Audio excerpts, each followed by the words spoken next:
은혜 많이 받으시기 바랍니다. 한번 따라 할까요? 성령 충만. 다시 한번 성령 충만. 우리 그리스도인들에게 절대 빠질 수 없는 필수 요소가 있다면 그것은 성령 충만입니다.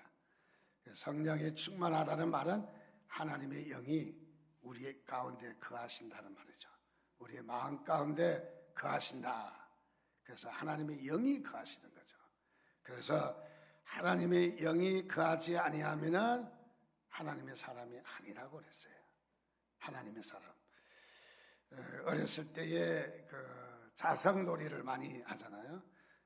우리 유초등부 설교하면서 그렇게 해본 적이 있습니다. 뒤에다 쇠붙이를 붙여놓고 그림 뒤에다가 사람의 모양 그림 뒤에다가 쇠붙이를 붙여놓고 자석이 위에서 지나가면 착 붙어요. 근데 자석이 쇠붙이를 붙여놓지 않는 거는 자석이 지나가도 그림이 딸려 올라오지를 않는 거죠. 그래서 예수의 영이 있는 사람은 하나님의 영이 임하실 때에 착 달라붙어서 성천한다. 설교 잘했죠? 저도 뭐 설교 그렇게 했어요. 저는요. 그런 아이디어를 많이 주시더라고요. 바로 그게 뭐냐면은 하나님의 영이 있다는 것을 아이들에게 그렇게 설명을 했어요. 우리에게도 하나님의 영이 있어야 되는 것은 두말할 나위가 없는 거죠. 그래서 하나님의 영이 없으면은 그리스도의 사람이 아니다. 하나님의 사람이 아니다. 하나님의 사람은 제일 중요한 것이 뭐가 있어야 된다? 하나님의 영이 있어야 된다. 성령이죠. 하나님의 영은 성령님이십니다. 성령님이 마음인지 배인지 잘 모르겠네. 어쩐지 우리 가운데 마음의 중심에 하나님의 영이 임하셔야 합니다. 그래서 절대로 우리가 그냥 넘어갈 수 없습니다. 하나님의 영을 초청하고 하나님의 영이 있는 삶이라는 것은 우리에게 너무너무 중요한 거죠. 성경 시편 51편 11절에 보면 다윗이 그렇게 애원해서 부르짖습니다. 그야말로 하나님의 영이 떠나가지 말아달라고 애원해서 기도합니다. 죄를 짓고 난 자신의 죄에 대한 아픔도 있지만은 그러나 중요한 것은 하나님의 영이 떠나가지 않게 해달라고. 그래서 하나님의 영이 놓칠 수 없다는 거죠. 내가 죄를 지었지만은 하나님의 영을 절대로 놓칠 수가 없다는 거예요. 그래서 애원하고 하나님 앞에 붙들어 달라고 아주 간절히 부르짖어 기도하는 것이 그것이 뭐냐면 하나님의 영이 내 안에 있어야 된다. 그래서 하나님의 영이 여러분 가운데 있기를 주님의 이름으로 축원드립니다. 교회 중에 모범이 되고 모델이 되는 교회가 어디 있을까? 제가 물어보는 게 잘못이죠. 우리 교인들은 당연히 3번 아름다운 교회 맞죠? 못마땅하게 대답하는 사람 없을 거야 아마. 맞아요. 근데 우리 교회가 그렇게 온 세계의 모델은 사실 부족하가 아니죠. 정말 모델 교회는 어디 있을까? 사도행전에 나타난 교회입니다. 초대교회입니다. 이 초대교회는 우리의 모델 교회입니다. 초대교회 모습 보면 너무 아름다움이 많아요. 그래서 우리는 오고 가는 모든 세대가 초대교회를 소망하고 초대교회의 모습을 이루려고 몸부림치잖아요. 몸부림쳐요. 그래도 이루지는 못했지만은 그러나 그래도 본이 되는 교회를 이야기한다면 초대교회를 빼놓을 수가 없다. 두 번째 교회는 어디일까? 두 번째 교회는 안디옥 교회가 아닌가. 안디옥 교회가 두 개가 있어요. 하나는 수리아, 지금 시리아라는 지역에 안디옥 교회가 있었습니다. 이 교회가 모범된 교회입니다. 이 교회는 그야말로 하나님이 함께 하신 교회입니다. 그래서 이 교회는 지금 현재 성지 순례를 가면은 안디옥 교회에 볼 수 있는 부분은 이 교회밖에 없어요. 사진을 가만히 보니까 뒤에는 산이죠. 돌산. 그리고 돌산에서 입구만 콘크리트를 하고 밑에 출입하는 문이 3개 있어요. 그리고 여기에 교회당을 들어가면은 교회당은 동굴입니다. 동굴의 교회입니다. 물론 이 교회가 안디옥 교회라 그렇게 말할 수는 없어요. 안디옥 지역에 신앙생활을 했던 장소에 남아있는 유적 중에 하나죠. 유적 중에 우리가 성지순례를 가도 이게 사택교회고 이게 빌라델비아 교회고 이게 뭐 버가목 교회고 그렇게 말하지만은 그게 실제 버가목 교회, 두아드리아 교회, 에베소 교회는 아니에요.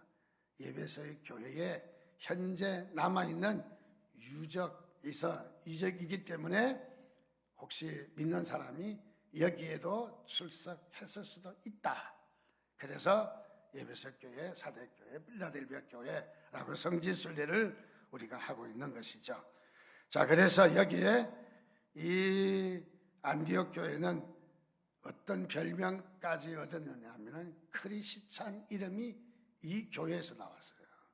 그러니까 얼마나 외부 사람들이, 믿지 않는 사람들이 별명을 붙여줬어요. 좋은 교회, 정말 예수님과 똑같은 사람들이야. 예수님과 똑같은 바로 그런 교회.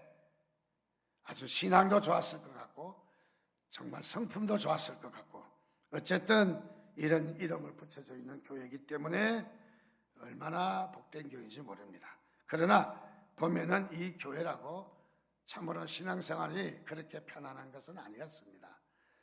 저 산 뒤에 돌산 또 이 동굴들이 많아요. 동굴들. 아마 이 산에 이 동굴에 나와서 산으로 올라가서 산을 넘고 뭐 개울을 건너서 피해 다니면서 정말 쫓기는 신세로 유리하는 사람들이죠. 그러면서 신앙생활하고 예배하고 산에 가서 예배하고 쫓겨다니고 또 잡혀서 죽고 그런 험난한 시간들을 많이 겪었던 교회라고 생각합니다. 이 안디옥에 있는 교회가 그야말로 예루살렘 교회보다도 훨씬 본이 됐어요. 어떤 일이 있었냐면 이 교회가 이때 초대교회 당시에 금식하고 기도했다. 단순히 금식 기도했다 하는 얘기가 아니라 하나님이 기뻐 받으신 하나님의 마음에 꼭 드는 바로 그런 금식과 기도를 했다 하는 뜻이죠. 그리고 더 나아가서 바울과 바나바를 선택해서 선교사를 파송했다. 참 예루살렘 교회가 할 수 없는 일을 안디옥 교회가 했어요. 참으로 이 안디옥 교회가 대단한 일을 했습니다. 그래서 안디옥 교회는 선교사도 훌륭하지만은 선교사를 파송한 안디옥 교회도 훌륭하다. 정말 훌륭한 교회이다 하는 것을 우리가 절대 놓칠 수 없는 부분입니다.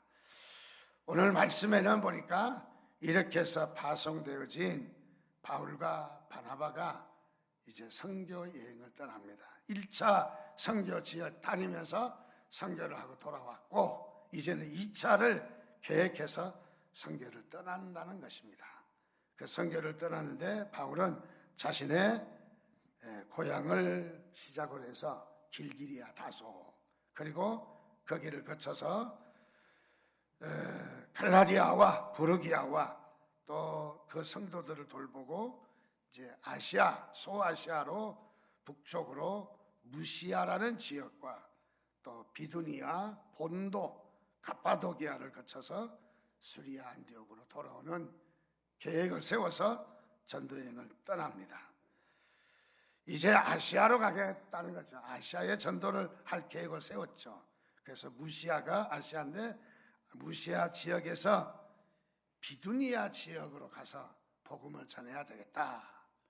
또 이미 믿는 형제들을 좀 격려해야 되겠다 하고 가려고 하는데 방해꾼들이 자꾸 나타나요.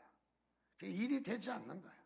또 바울의 마음이 기쁘지가 않는 거예요. 마음이 평안하지 않는 거예요. 성령님이 계시면 우리가 마음이 평안하거든요. 또 하나님이 원하시는 뜻이면은 우리가 그 일을 하려고 할 때 우리에게 평안으로 역사하거든요. 그래서 우리가 평안하지 않고 좀 긴장이 되고 부들부들 떨리고 마음이 걸리면은 우리는 그 일을 하지 않는 게 좋아요. 대체적으로 성령님께서 원하시지 않는 거거든요. 자, 그래서 비두니아로 가려고 하는데 자꾸 반대에 부딪히고 복음의 열매가 나타나지 않습니다. 그래서 잠시 조용히 머리를 식히며 감정을 순화시키면서 좀 쉬고 있습니다. 그리고 해안 도시인 바로 이 두루아로 내려옵니다. 우리가 잘 알고 있는 트로이 목마가 있는 지역이죠. 트로이로 내려와서 거기서 여장을 좀 풀고 쉬고 또 저 앞에 출렁이는 바다 보면서 바로 이렇게 쉬고 있습니다. 종종 하나님께서는 우리를 다른 곳으로 역사할 때, 사역의 방향을 바꿀 때 우리에게 침묵하실 때가 종종 있습니다. 또 하나님은 우리를 그렇게 침묵하시고 쉬게 하실 때도 우리에게 종종 있다라는 생각이 듭니다. 자, 그러는 가운데 하루 저녁에 잠을 자는데 환상으로, 꿈으로 이런 바울이 환상을 보게 됩니다. 마게도냐 사람 하나가 손짓을 하면서 건너와서 우리를 도와달라는 거예요. 도와달라고 애타게 부르짖고 있는 바로 그런 환상을 보게 된 것입니다. 마게도냐는 어디냐? 마게도냐는 배를 타고 한참 가야 되는 유럽 땅입니다. 지금 아시아 지역에 머물고 있는데 아시아 지역을 전도를 포기하고 유럽으로 방향을 꺾어달라는 거예요. 그때 제가 사도 바울한테 백을 좀 넣어서 절대로 돌아가면 안 된다. 제가 있었으면 그랬을 것 같아요. 왜냐하면 모든 역사가 아시아가 역사에 그냥 이루어야 되는데 우리 세계사 공부하면 맨 유럽 세계사 하잖아요. 왜냐하면 모든 문명과 모든 이 역사가 유럽으로 말미암아 시작이 되기 때문에 뭐 옥타비아누스가 어떠니 안토니우스가 어떠니 학교 다닐 때까지 배운 것 같습니다. 아마 이때에 바울이 꺾지 않았으면은 미국을 우리가 전도하고 아시아가 미국은 우리의 세 발의 피고 그래서 우리가 미국 도와주고 그래서 미국이 지금 우리를 돕고 있잖아요. 그래서 그런 일도 있었지 않았을까 하는 그런 생각도 가져봅니다. 자, 애타게 부르짖는 마게도냐. 자, 여기를 도와달라는 거죠. 그래서 바울은 마게도냐 지역, 전혀 뜻밖의 지역입니다. 정말 배를 타고 한참 갈 수 있는 육로를 통해서 아시아권을 선교를 2차 선도를 하고 조용히 맞춰서 돌아오려고 생각했는데 느닷없이 배를 타고 가는 유럽으로 건너오라는 거죠. 유럽으로. 바울은 마음에 내키지 않았지만은 하나님의 계획이기 때문에 순종했습니다. 여러분 마음에 내키지 않아도 하나님의 뜻이 먼저예요. 하나님의 영에 말씀하시는 것이 먼저인 것이죠.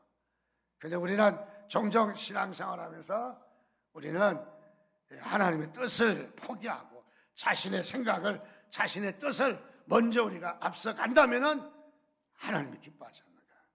하나님의 영이 함께 할 수 없는 거죠. 그래서 이사야 55장 8절 9절에는 여호와의 말씀에 성경 말씀이죠. 내 생각은 너희 생각과 다르며 내 길은 너희 길과 달라서 하늘이 땅보다 높은 같이 내 길은 너희 길보다 높으며 내 생각은 너희 생각보다 높으리라. 하나님은 우리를 초월해 계시는 분이십니다. 바로 우리 안에 갇히신 분이 아니라 우리를 초월해 계시는 분이십니다. 그래서 하나님의 뜻이 맞는 거예요. 우리는 언제 어디에서나 우리의 생각과 우리의 뜻과 우리의 마음이 우리를 주관하지 아니하고 하나님의 뜻이, 하나님의 생각이, 하나님의 마음이 여러분 작용하시기를 주님의 이름으로 축원드립니다. 그래서 여기에 사도 바울은 자신의 모든 계획을 내려놓고 성령님 앞에 순종합니다. 순종합니다. 여기에 순종한다는 얘기는 쉬운 얘기는 아닙니다.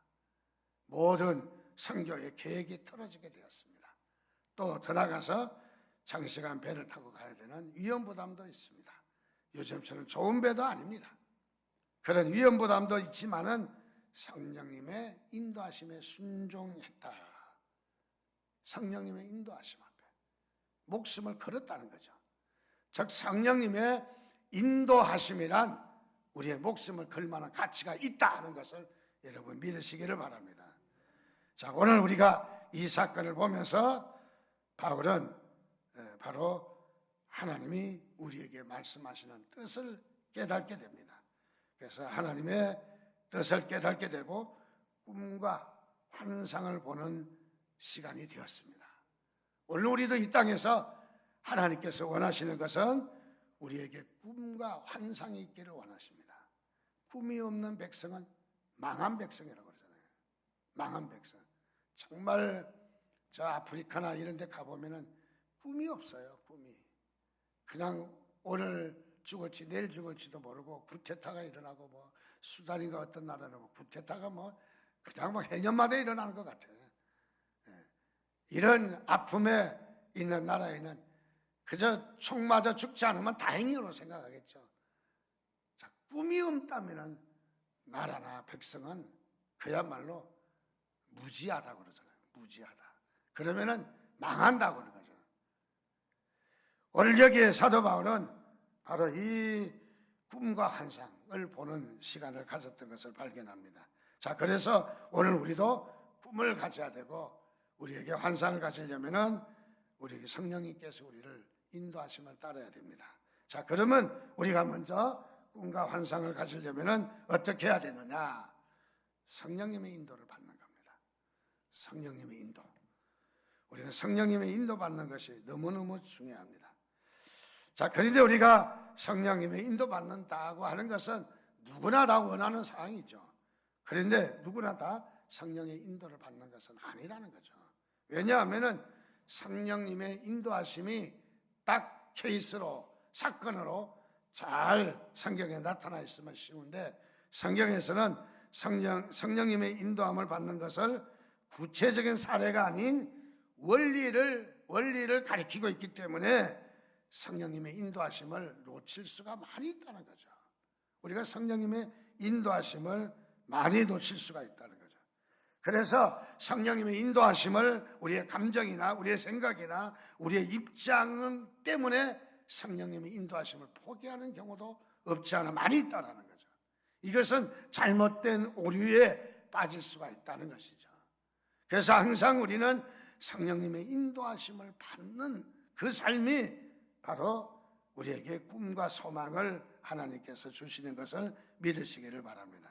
자, 성령님의 인도를 받는다는 것은 어떤 의미가 있느냐 하면은 고린도전서 2장 10절 말씀에 보니까 오직 하나님이 성령으로 이것을 우리에게 보이셨으니 성령은 모든 것 곧 하나님의 깊은 것까지도 통달하시느니라 라고 말하고 있습니다. 자, 먼저 성령님의 인도를 받고 성령님의 충만함을 받으면은 하나님의 뜻을 알 수 있습니다. 여러분, 우리가 기도라는 것은 내 목표가 아니잖아요. 내 뜻이 아니잖아요. 그래서 내 뜻대로 이루어 주십시오 하는 기도가 아니라 하나님 뜻대로 이루어 주십시오. 그래서 기도는 내가 주장하고 내가 내 입장을 그저 집념을 가지고 끈질기게 물어지는 것이 아니라, 물론 그게 하나님의 뜻이라면 물고 늘어져야 되겠죠. 그게 아니라 우리의 뜻을 포기하는 것도 중요하다는 거죠. 기도는 우리의 집념도 중요하지만은 우리의 포기도 중요한 거예요. 그래서 기도는 우리가 우리 자신의 고집을, 우리 자신의 소원을, 우리 자신의 희망을 포기할 때에도 있는 거예요. 그래서 우리가 하나님의 바로 뜻을 우리가 통달한다, 알 수 있다는 말이죠. 여러분, 하나님의 뜻을 어떻게 아느냐? 바로 성령님의 인도하심을 받으면 돼요. 성령님의 인도하심을. 당시에 고린도나 아테네 지역은 말할 수 없는 이 신화와 철학이 굉장했던 도시입니다. 그런데 이런 철학과 지혜라 할지라도 하나님의 뜻은 알 수 없다는 거예요. 우리의 지식과 우리의 지혜와 우리의 지식으로는 하나님의 뜻을 알 수가 없습니다. 무엇으로 하나님의 뜻을 알 수 있느냐? 하나님의 영으로만이 하나님의 뜻을 알 수가 있다. 그래서 하나님의 영이 우리 가운데 거하면은 우리가 하나님의 뜻을 우리가 알게 되는 거죠. 벌써 다른 사람들처럼 무식하게 그렇게 하지 않는다. 하나님의 뜻을 잘 구분해서 포기도 하고 선택도 하고 지혜롭게 잘하는 것은 성령님의 인도를 받는 것이라는 거죠. 또 요한복음 14장 26절 보니까 보혜사는 성령님을 가리킵니다. 곧 아버지께서 내 이름으로 보내실 성령, 그가 너희에게 모든 것을 가르치고 내가 너희에게 말한 모든 것을 생각나게 한다. 성령님은 어떻게 우리를 가르치시고 생각나게 하신다. 자, 우리는 하나님의 형상이 죄로 말미암아 깨어진 백성들입니다. 아주 하나님의 형상이 아삭이 나서 깨어진 상태예요. 그래서 우리는 신령한 성령님의 인도하심을 우리가 지각이 어두워졌어요. 그래서 잘할 수가 없습니다. 그래서 우리는 하나님의 영의 인도를 받고 하나님의 영이 거하시면 우리는 그야말로 신령한 지혜로 하나님께서 우리들을 인도하신다 하는 것을 말해주고 있습니다. 그렇습니다. 성령님은 우리에게 오셔서 가르쳐 주십니다. 그리고 우리에게 깨우쳐 주십니다. 그리고 우리에게 생각나게 하십니다. 자, 성령님은 우리 가운데 오셔서 우리에게 어떤 환경이나 여건을 통해서 우리에게 말씀하시기도 하시지만은 권면하시기도 하시고 친구를 통해서 집사님을 통해서 권사님을 통해서 권면하시기도 하시고 말씀을 통해서 우리에게 가슴이 뜨겁게 말씀하실 때도 있고 하여간 성령님은 우리에게 강한 영의 역사로 말미암아 신비로 말미암아 우리를 압도해서 말씀하실 때도 있지만은 그러나 성령님은 꼭 그렇게만 말씀하시는 것이 아니라 우리에게 생각나게 하실 때도 말씀하신다는 거예요. 그리고 우리의 생각을 우습게 보지 말라는 거죠. 우리의 어떤 환경을 우습게 보지 말라는 거죠. 그 환경과 그 생각이 하나님의 인도하심일 수가 있다는 거죠. 하나님의 인도하심인가. 그래서 우리는 성령이 충만하면은 신령한 지혜로 우리에게 말씀하셔요. 얼마나 지혜롭게 하시는지. 정말 남을 속이는 것이 아니라 남에게 참 지혜로 깜짝 놀랄 만한 지혜들이 가끔 톡톡 튀어나오잖아요. 하나님께서 우리에게 주시는 성령님의 역사인 것입니다. 사도행전 1장 8절에 보니까 같이 읽습니다. 시작. 오직 성령이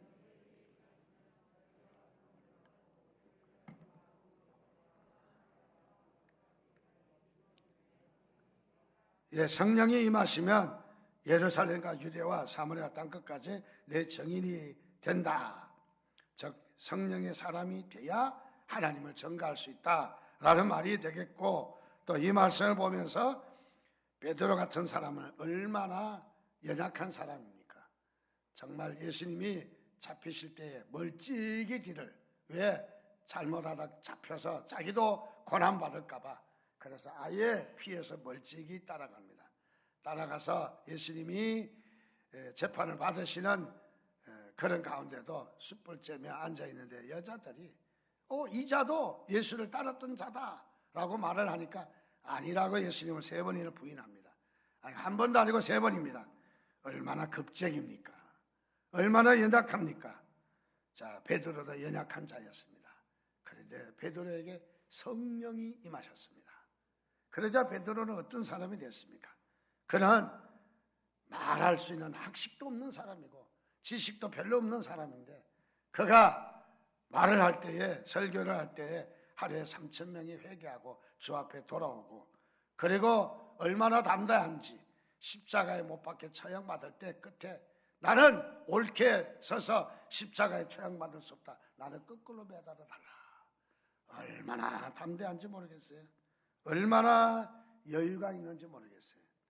여러분, 성령님이 임하시면 우리에게 담대함이 있습니다. 왜냐하면 하나님의 능력을 아는 사람들이거든요. 하나님의 능력을 맛본 사람이기 때문에 절대 비굴하지 않아요. 그래서 히브리서 11장에 보면은 얼마나 담대합니까? 찢어 죽여도 물에 빠져 죽여도, 우물에 매장을 해도, 사막에 매장을 해도 죽음 앞에서 당당할 수 있는 것은, 눈 하나 끔찍하지 않고 당당할 수 있는 것은 그 안에 성령님이 계시기 때문에. 우리가 비굴해지면 어때? 비굴해지면 신앙 포기합니다. 예수의 사진에다가 뭐 침을 뱉고 발로 밟아서 그리고 예수를 포기한다는 그런 적도 있다라고 하잖아요. 왜냐하면 성령님이 없으면은 우리가 담대함이 무너지기 때문에, 성령님이 함께 하시면 담대해서 어떤 죽음 앞에서도 믿음으로 사는 이런 담대함이 있습니다. 담대함이. 여러분, 이런 여유가 있기를 주님의 이름으로 축원드립니다. 말세 신앙생활하면서 성경에 그렇게 이야기합니다. 말세 믿는 자를 보겠느냐? 왜 믿음으로 살지 못하냐? 오늘 많은 사람들이 믿음으로 살지 않고 취미로 살아요. 교회도 취미라고 생각하십니까? 이런 생명을 다루는 일입니다. 지금요, 의사가 지금 대수술을 한다면 다 긴장하고 벌벌 떨고 있잖아요. 우리도 마찬가지입니다. 교회가 예배드리는 것은 취미생활하는 거 아닙니다. 자, 그래서 이 성령을 받으니까 담력이 생겼어요. 권능이 생겼어요. 완전히 다른 사도들이 되었습니다. 12사도가 옳게 죽은 사람이 없습니다. 다 순교를 했어요. 이런 순교의 자리에 뛰어들 수 있는 것은 바로 성령님이 함께 하시기 때문이다. 또 성령님이 함께 하시면 어떤 우리에게 모습이 나타나느냐? 사도행전 2장 44, 45절 보니까 믿는 사람이 다 함께 있어 모든 물건을 서로 통용하고 또 재산과 소유를 팔아 각 사람의 필요를 따라 나눠주며. 무슨 말입니까? 세속적인 욕심이 없어진다는 거예요. 세속적인 욕심. 우리 세속적인 욕심과 성령의 생각은 항상 시소관계예요. 하나가 무거우면 하나는 가벼워지고 또 하나가 이쪽이 무거워지면 이쪽이 가벼워지는 거예요. 우리가 세속의 생각이 많다는 것은 하나님의 생각이 비었다는 거예요. 하나님의 생각이 집중하고 우리가 많아지면은 세속의 생각을 별로 하지 않는 거죠. 그래서 우리의 말이 세속적인 말이냐, 성령의 하나님의 말씀이냐, 벌써 우리가 나타나는 현상도 달라지게 되는 거예요. 자, 그래서 여기 보니까 초대교회가 어떤 일이 있었느냐? 믿는 사람이 다 함께 있어 모든 물건을 서로 통용했다. 유무상통이에요. 내 재산을 내 것이다 하지 않고 팔아서 갖다 놓으면 필요한 사람이 싸고, 아무리 재산 많아도 필요하지 않는 사람은 욕심 부리지 않았다는 거죠. 유무상통. 그야말로 서로 섬기고 서로 아끼고, 정말 그게 천국 아니겠습니까? 천국 가서 내 것 찾겠습니까? 내 것. 자, 그래서 천국의 모습이 이루어진 것이 초대교회 아니겠습니까? 성령 받으면 이런 놀라운 역사가 일어납니다. 세속적인 욕심은 사라질 줄 믿습니다. 바로 세속적인 욕심. 우리가 세속 욕심이 많을수록 하나님의 영의 역사는 더 이상 할 수 없다는 것이죠. 자, 그래서 우리는 자신의 생각과 정욕으로 살지 않고 성령의 인도하심을 따르는 삶을 사시기를 주님의 이름으로 축원드립니다. 두 번째로 그 성령의 인도하심을 따라 산다면은 어떤 역사가 나타나느냐? 하나님 우리에게 꿈과 환상을 주시는 것을 믿으시기 바랍니다. 하나님 우리에게 꿈과 환상을 주십니다. 자, 그래서 먼저 눈이 열리게 하고 우리가 꿈을 갖게 되고 또 환상을 갖게 되고 하나님의 계획을 보게 됩니다. 성경에 보니까 아브라함이 그렇게 했어요. 사도행전 7장 2절 보니까 스데반이 이르되 여러분 부형들이여 들으소서. 우리 조상 아브라함이 하나님 있기 전 메소포타미아에 있을 때에 영광의 하나님이 그에게 보여, 하나님이 아브라함을 저 갈대아 우르에서 불러서 하나님이 영광을 보여줬다는 거예요. 영광의 하나님이 그에게 보여주었다는 거예요. 꿈을 주셨다는 거예요. 꿈을. 그래서 이 갈대아 우르에서 참으로 이스라엘 나라까지 온다는 것은 이거는 험난한 걸음입니다. 험난한, 정말 있을 수도 없는 일입니다. 그래서 성경에는 본토 친척과 아비 집을 떠나 갈 바를 알지 못했지만은 하나님께 순종하고 떠나갈 수 있었던 것이죠. 무엇입니까? 하나님께서 아브라함에게 환상을 보여주셨다. 꿈을 보여주셨다. 여러분도 꿈과 환상이 있기를 주님의 이름으로 축원드립니다. 두 번째, 출애굽기 3장 2절 말씀해 보니까 여호와의 사자가 떨기나무 가운데로부터 나오는 불꽃 안에서 그에게 나타나시리라. 그가 보니 떨기나무에 불이 붙었으나 그 떨기나무가 사라지지 아니하는지라. 모세가 하나님의 꿈, 하나님의 환상을 봤습니다. 여호와의 사자가 불꽃으로 나타났습니다. 그리고 거역할 수 없는 하나님의 분명한 음성을 듣게 되었습니다. 오늘도 저와 여러분이 하나님의 분명한 음성을 들으시기를 주님의 이름으로 축원드립니다. 사도행전 10장 10절에서 11절 말씀해 보니까 베드로가 그가 시장하여 먹고자 하며 사람들이 준비할 때에 황홀한 중에 하늘이 열리며 그 한 그릇이 내려오는 것을 보니 큰 보자기 같고 내 길을 메어 땅에 들이웠더라. 고넬료의 집에서 환상을 본 얘기입니다. 하나님께서 환상을 보여주셨습니다. 자, 하나님은 살아계십니다. 바로 하나님은 오늘 우리에게도 말씀하십니다. 하나님은 우리에게 능력을 주십니다. 그리고 네 번째 보니까 사도행전 16장 9절 말씀에는 뭐라고 이야기냐면 밤에 환상이 바울에게 보이니 마게도냐 사람 하나가 서서 그에게 청하여 이르되 마게도냐로 건너와서 우리를 도우라 하거늘. 바울도 여기 환상을 봤습니다. 아브라함이 본 환상, 모세가 본 환상, 그야말로 이렇게 환상을 본 이 바울도 환상을 본 거죠. 하나님은 예년이나 지금이나 우리에게 꿈을 주시는 것을 믿으시기 바랍니다. 꿈이 없는 백성은 망한 백성이에요. 꿈이 있어야 됩니다. 여러분, 꿈을 가져야 합니다.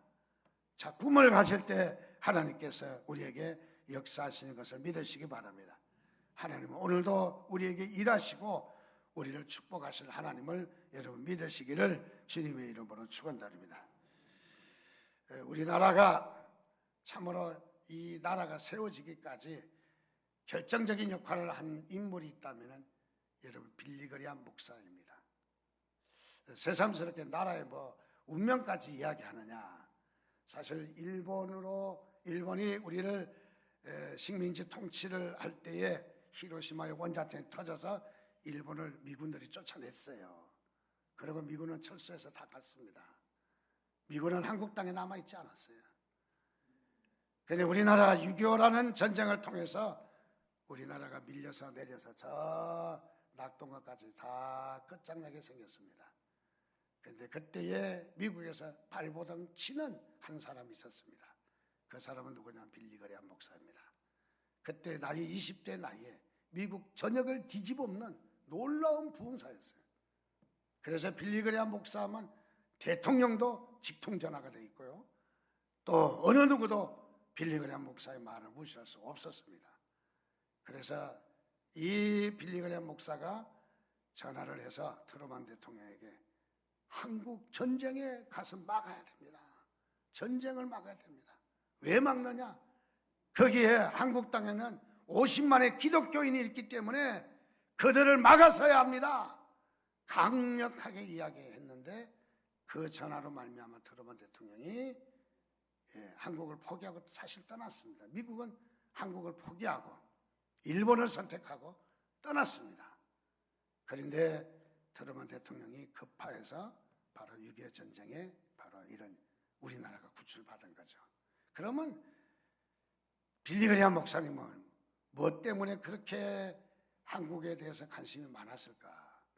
그의 부인이 선교사 딸인데 중국에 나와 있다가 이 딸을 외국인 학교에다가 평양에서 학교 다니겠어요. 그 한국의 실정을 빌리그리암 목사 부인이 잘 알아요. 잘 알아요. 공산주의가 뭔지 잘 알아요. 그래서 한국의 기독교인들을 그냥 둘 수 없다. 망하게 할 수 없다. 그때 뭐 했다고? 바가지 긁었다는 거죠. 여러분, 여자들이 바가지가 무서워요. 나라를 세웁니다. 나라를. 자, 그래서 이렇게 부르짖었더니 하나님께서 대한민국에 미군이 한국 땅에 오게 된 거죠. 그래서 첫째는 일본 사람을 위해서 첫 번째 왔고, 두 번째는 공산주의 때문에 이 땅에 미군이 온 거예요. 여러분, 한 목사의 부르짖음에 이런 놀라운 역사가 일어났어요.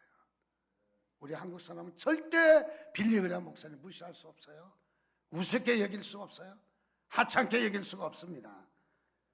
오늘 그야말로 바울은 지금 그의 환상을 보고 빌립보 성을 향해서 이제 가기로 작정을 합니다. 그리고 기도하고 금식하고 나중에 루디아라는 장사꾼을 만나서 유럽의 복음이 쫙 전개되는 엄청난 일을 하게 되는 역사를 우리가 뒤에서 볼 수 있는 부분입니다. 자, 다시 말하면 오늘 우리는 무엇이냐? 성령님이 우리를 인도하셔야 된다. 성령님이 인도하시는 그 인도 앞에 우리는 따라서 순종해야 됩니다. 성령님보다 앞서가면 안 됩니다. 항상 우리가 성령님의 인도를 받는다면은 하나님은 우리를 들어 서실 것이다. 우리 나라를 들어 서실 것이다. 항상 우리가 어려울 때도, 개인이 어려울 때도, 가정이 어려울 때도 우리 하나님 앞에 기도하며 성령님의 인도하심을 따르시기를 주님의 이름으로 축원드립니다.